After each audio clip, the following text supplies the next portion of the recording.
Testing of Hyundai HGN32 air circuit breaker. The basic settings will be set by the customer.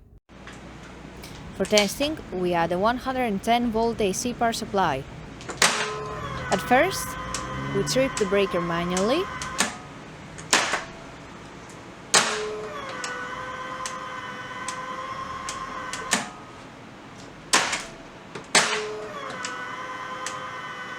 Then we trip the breaker with the help of the UVT.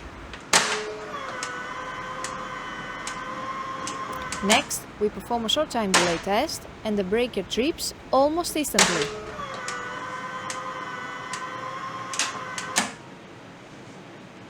Lastly, we perform a long time delay test and the breaker trips after about 15 seconds.